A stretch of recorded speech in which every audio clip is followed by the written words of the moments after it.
So why don't we stay with this lady here? Now, they're going to have some microphone people running around. So just wait for the mic if you don't mind. Opportunities, and we're encouraging more dependency than we're using the energy of this country. Here's the point. Manufacturing is a good example. We need to keep our tax rates low so our manufacturers aren't taxed a lot more than their foreign competitors are being taxed. President Obama is guaranteeing that virtually all of our successful manufacturers pay a tax rate above 40% when our international average tax rate on our foreign manufacturers are paid at 25% or less. Look at energy. By standing in the way of U.S. energy development like the Obama administration is, whether it's oil, gas, different job training programs of the federal government spread across 9 different government agencies. We don't even measure whether they work or not, whether they're getting people placed in jobs or not. It's just bureaucracy. We're saying consolidate those into scholarships to give to people who are out of work so they can use that to go back to a school of their choice, to get training of their choice, so they can get the career of their choice for the 21st century. That helps get people out of the rut they are in and back into good jobs. If you want to be a welder, here's a scholarship. Go get welding training at Black Hawk Technical Institute, which is the one we have in my town. Number 3, trade. Here's what we're talking about, trade. Just China, just one country, according to our federal government, the ITC, the International Trade Commission, their theft of our intellectual property, stealing our patents, stealing our processes, has cost us 2 million jobs alone. If you don't stand up to countries who are stealing our intellectual property, who are stealing our products, then that sends a green light to all the other countries around the world that it's however you want it. It's wild, wild west. We need to make sure that we crack down on countries that steal our products, because other countries are going to say, oh, you can get away with it, so keep doing it. We can't do that. We need to clamp down on that. The president hasn't initiated a single new trade agreement since he came in office. On cronies like Solyndra, and then add more loopholes to the tax code and raise tax rates. And by the way, if you add up all of President Obama's proposed tax increases, it pays for less than 1/5 of his proposed deficit spending increases. So all these tax increases are just to spend it in Washington. Why don't we keep that money in Clinton, Iowa? Why don't we keep that money in our manufacturers? Why don't we keep that money with our farmers so they can do more and they can hire more people? That's how you get better take-home pay. That's how you grow the middle class. That's how you create jobs. Okay. How about the gentleman right here? Let the mic guy come over to you there. Air Force, is that what I see? Yeah, Thanks for your service. I served in the Air Force in '65, straight out of high school, and I learned in the military the skills that I've had to take me through life. I served in Grenada, and I served in Iran, and I live off of Social Security.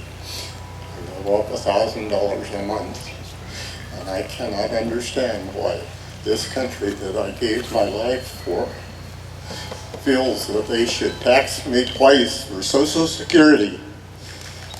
They already taxed me for that, and they take 1/3 of it back when they give me that check. You know, I'm glad you brought that up, sir.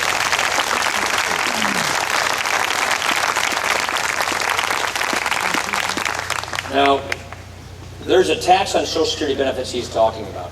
I voted consistently to repeal that tax because you know what? You already paid for this. It's your benefit. You already paid tax on this money once before. Number 2, it's funny how Joe Biden and others talk about this issue.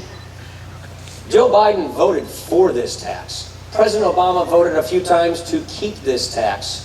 We think it's a wrong tax because you already paid tax on this. But here's the other point.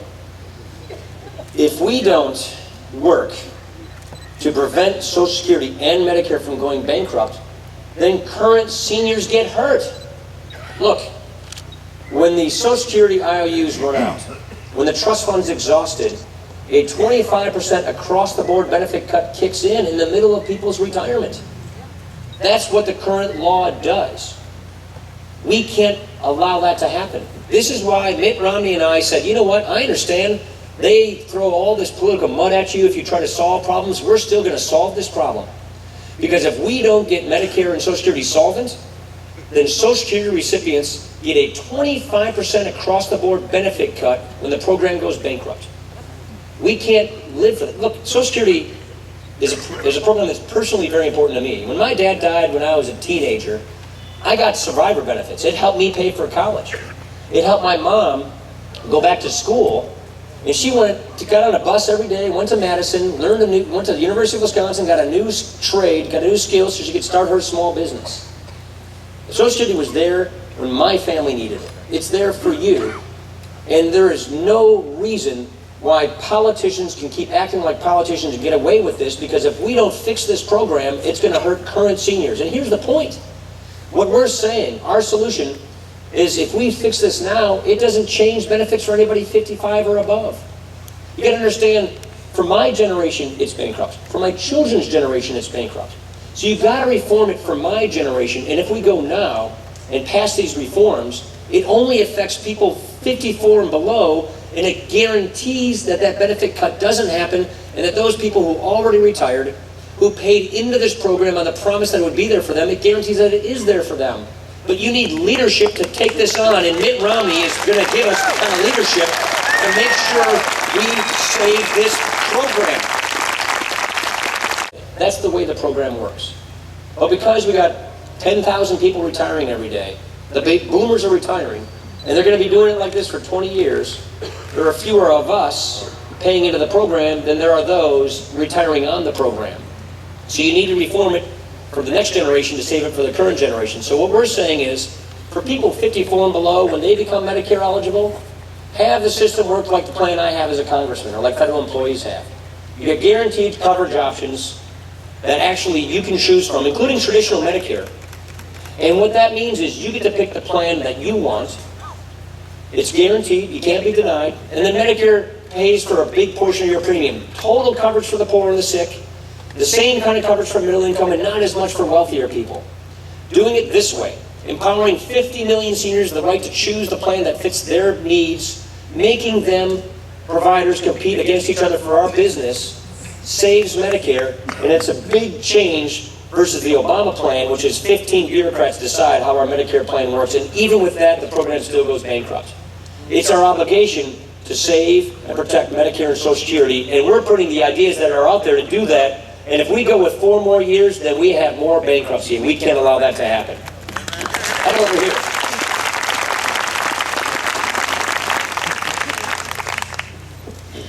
I'm very concerned about the Keystone Pipeline.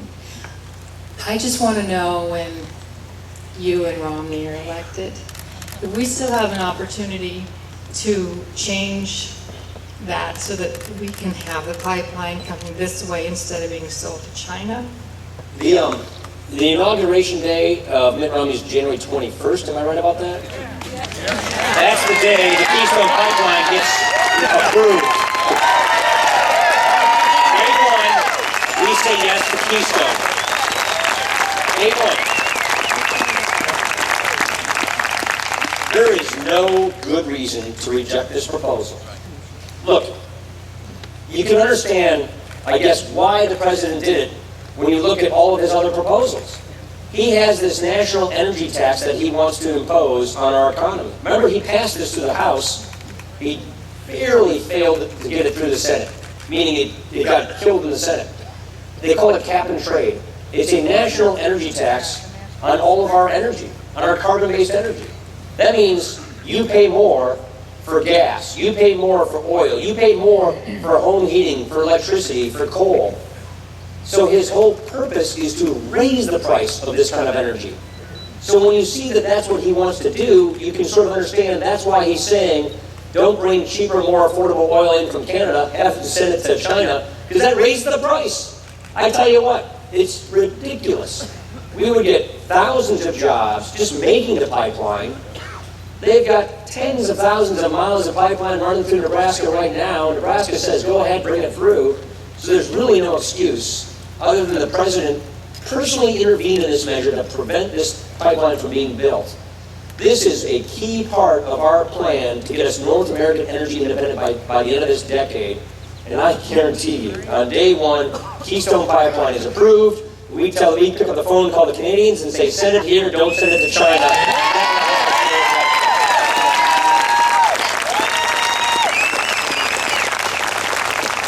How about the guy right over here? He's right next to the mic. There's somebody right there. It seems that the federal government has a lot of open-ended programs. How do you propose to restrain the size of government, what they take out of the economy? First of all, you need a review. Remember the president said, I'm going to go through the budget line by line, detail by detail, and get rid of what we don't need? Yeah, that never really actually happened. This is actually what I do as chairman of the budget committee. We literally go through these programs line by line. Here's the way it works in Washington. They just lay a program on top of program on top of program, and they don't even look as to whether or not these things are redundant, duplicative. You know, I got a good friend of mine. He's a senator from Oklahoma. His name's Tom Coburn. And he has gone through with the General Accountability Office and identified hundreds of billions of dollars of duplicative and wasteful programs. We put those things in our budget for being cut. Mitt Romney calls it his China test.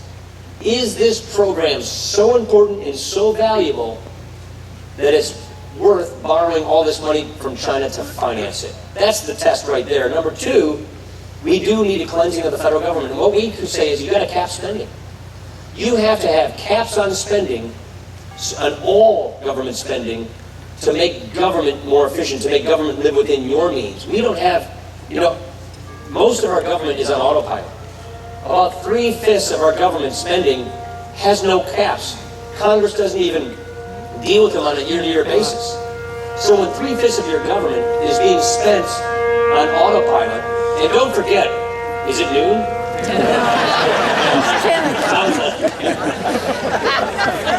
I know, a lot of towns have a noon bell. 10 o'clock on Tuesday. Yeah, it was a test. I assume it was a test. I was just joking.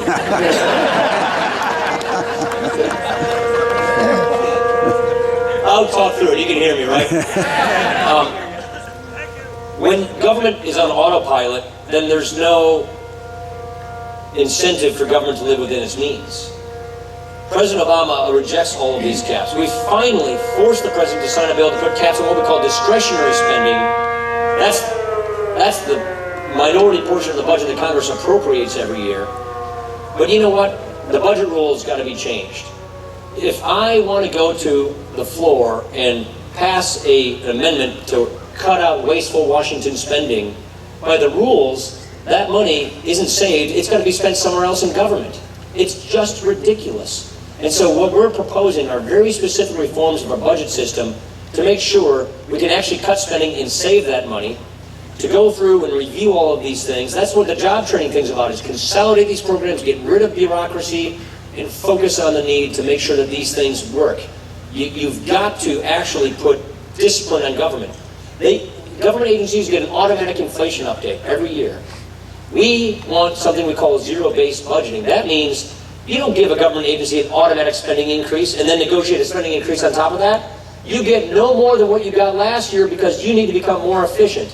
These are the kinds of things we need to do to make sure that hardworking taxpayers are respected and the bureaucracy doesn't get to fritter their money away.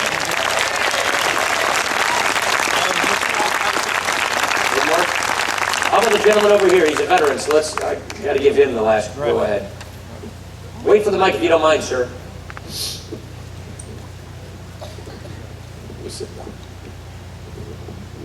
We have 47% of the people in the United States pay no taxes, federal income tax. Is there any way possible that this 47% can pay a nominal fee or something so they feel that they have small ownership in the government? Maybe they won't take all the handouts so readily? I got an idea. Let's help them get jobs so they can get a good paycheck so then they're good taxpayers.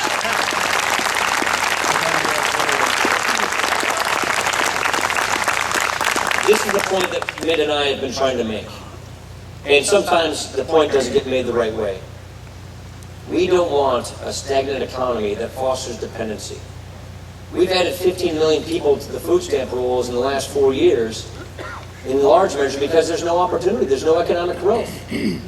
Our goal has got to be to attack the root causes of poverty to break the cycle of poverty, to get people out of poverty back into the middle class, instead of simply treating the symptoms of poverty, because if you simply do that, you make it more tolerable, and there you perpetuate poverty. We want economic growth. The whole idea of this country is opportunity and upward mobility, but you can't have that without economic growth. And so I don't think the answer is to tax people who are slipping farther behind, who see the American dream falling out of their reach and out of their grasp. The goal is to get people the support and the help they need to get back on their feet. We don't want a dependency culture. We want a working culture. We want a savings culture. We want an opportunity culture. And the way you do that is economic growth. Now that's the point we keep trying to make. I worry that we have these tipping points we're reaching in this country. One, we have this tipping point of debt, which if we hit a debt crisis in this country, like in Europe, then everybody gets cut, everybody gets hurt. The economy goes down.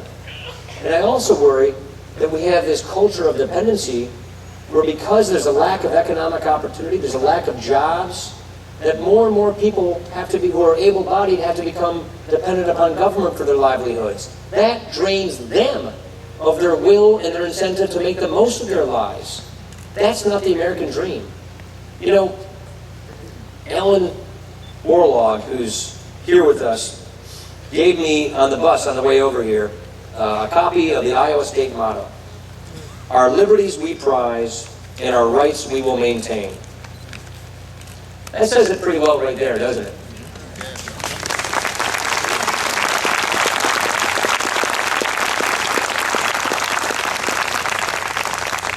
The role and goal of our government has historically been this: protect our natural rights and promote equality of opportunity so we can make the most of our lives, so we can reach our potential. But what's happening more and more these days, because of the president's policies and because of his philosophy, it's as if the role and goal of government is for the government to give us new rights that they get to regulate, they get to decide, they get to redistribute. And that the goal of government is to equalize the results of our lives. That's a very different notion. That's a very different idea. And that means a much bigger government. That means we surrender more of our money, more of our sovereignty, more of our power to a distant bureaucracy. That ends up with cronyism, corruption, corporate welfare, big government, big business joining in a common cause that has a stagnant economy and less opportunity. We've seen what these ideas do. Go home, turn on your TV, and look at the riots in Europe. Look at the debt crisis. We don't want a welfare state with a debt crisis. We want an opportunity society with prosperity. You know, America, I see these veterans around here. America is not just Clinton, Iowa, and Janesville, Wisconsin. It's not just a country with a flag. America is an idea. It's the only country founded on an idea. The idea is really clear. Thomas Jefferson said it so eloquently in the Declaration of Independence. Our rights come from nature and nature's God, not from government. That's the whole idea of this country. That's what gives us prosperity. That's what gives us liberty. That's what gives us freedom. That's what gives us free enterprise. And when you see our government doing things, look, I was up in Loris College last night. That's where my grandpa went to school. And I'm a Catholic, and that's a Catholic school. And I don't mean to say this is just a Catholic thing, but when you see our federal government telling things like groups like Catholic churches and charities and schools that you have to do things that violate your religious teaching and your conscience, that's a violation of our first freedom, religious liberty. That's our federal government dictating to us how we practice our religion. We can't afford 4 more years, like the last 4 years, which violates these very important liberties in our life. And if the president is willing to do something like this in a tough election year, imagine what he would be willing to do if he never has to face the voters ever again. You know what? Winston Churchill said it best. The Americans can be counted upon to do the right thing but only after they have exhausted all the other possibilities. I think we're pretty much there. This election is more than just about jobs. It's more than just about getting manufacturing back on track or better take-home pay. This election is about the meaning of America. It's about the soul of our nation. And this election is that important. We need your help. We need you to help convince people. And together, we can do this. We will not blame other people. We will take responsibility. We will jump these tough issues. We will get this done. And we will not try to transform America into anything it wasn't meant to be. We won't replace our founding principles. We will reapply our founding principles. We can do this. Let's get this done. Thank you so much for coming out today, Clinton. We appreciate every one of you. Thank you, everybody.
It's so wonderful to be here in Clinton. I just saw some of my mom's friends. Very moving. Yes. Talk to my pal here. He's got something to tell you. I went to high school with your mother. Oh, thank you. That's so awesome.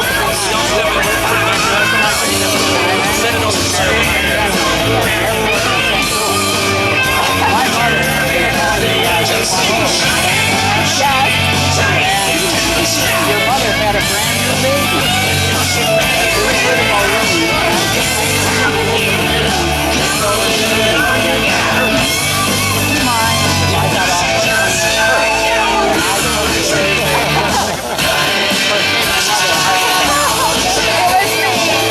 That is such a neat story.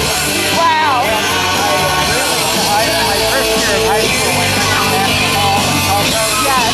I went back to my class in 2000 and thought about trying to do that. We're going to go to her house today. I'm sorry he made you cry. Okay. It is just wonderful to see you. Thank you. Thank you. That's right. It's been a long time. Thank you so much. I wouldn't want your job. We're sitting there, I'm looking, I'm thinking, where's their guns? You guys work hard. Good luck to you.